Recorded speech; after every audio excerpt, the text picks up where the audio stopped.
दोस्तों, दिनाक्षी short hand में आपका स्वागत है। अगर आप चैनल पर नए हैं तो चैनल को सब्सक्राइब करें और बेल आइकन जरूर दबाएं। इस डिक्टेशन की एडवांस आउटलाइंस और वाक्यांश आप हमारे पेड बैच से प्राप्त कर सकते हैं।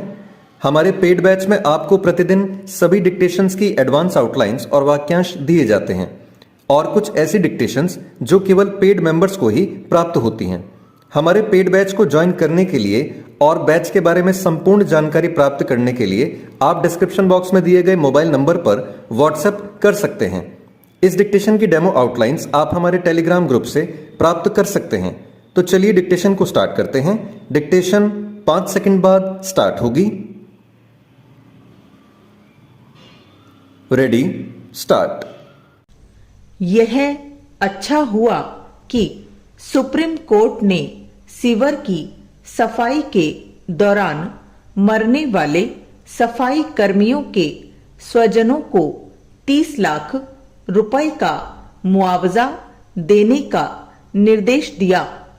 उसने यह भी व्यवस्था दी कि यदि सीवर साफ करते समय कोई सफाई कर्मी स्थायी रूप से अपंग हो जाता है तो उसे 20 लाख रुपए देने होंगे।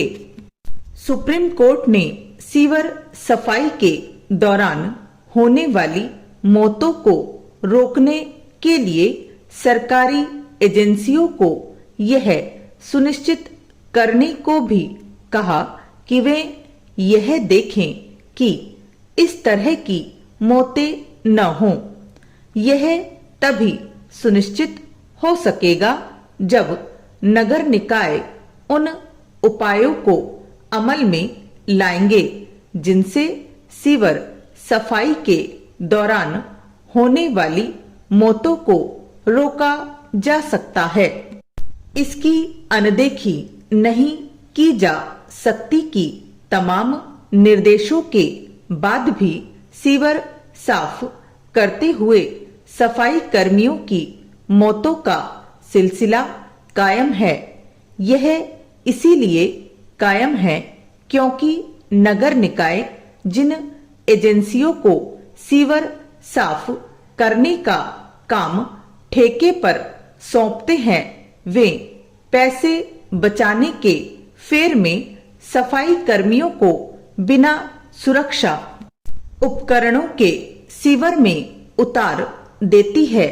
एक आंकड़े के अनुसार बीते 5 वर्षों में सीवर या सेप्टिक टैंक साफ करते समय लगभग 350 सफाई कर्मी अपनी जान गंवा चुके हैं। इससे भी बड़ी त्रासदी यह है कि ऐसे अनेक सफाई कर्मियों के स्वजनों को पर्याप्त मुआवजा नहीं मिला।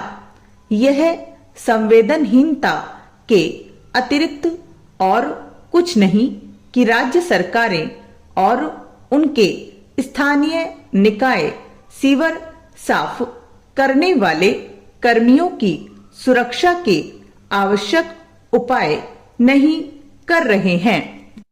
आखिर तमाम सफाई कर्मियों की मौतों के बाद भी सीवर साफ करने का काम उपकरणों के माध्यम से क्यों नहीं किया जा रहा है?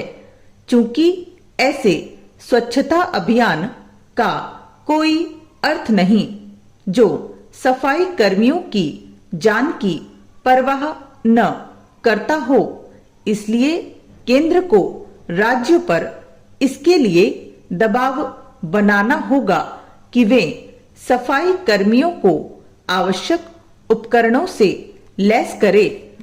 हर कोई इससे परिचित है कि सीवर और सेप्टिक टैंकों में दम घोटू जहरीली गैसें होती हैं, लेकिन प्राय सफाई कर्मियों को बिना मास्क के ही उनमें उतार दिया जाता है। यह एक तरह से उन्हें जानते बूझते हुए मौत के मुंह में धकेलने वाला कृत्य है। यह ठीक है कि सुप्रीम कोर्ट ने सीवर साफ करते समय मरने वाले सफाई कर्मियों की मौतों पर मुआवजा राशि तय कर दी, लेकिन आवश्यकता तो इसकी है कि किसी भी सफाई कर्मी की सीवर साफ करते समय जान जोखिम में पड़े ही न। सीवर सफाई के दौरान होने वाले मौतें यही बताती हैं कि अपने देश में कानून किस तरह कागजों तक सीमित होकर रह जाते हैं। 2013 में पारित कानून यह कहता है कि सीवर सफाई का काम हाथ से नहीं किया जाएगा, लेकिन ऐसा हो रहा है। इसी तरह हाथ से मैला ढोने का काम प्रतिबंधित है, लेकिन इस पर भी पूरी तरह रोक नहीं लग सकी है।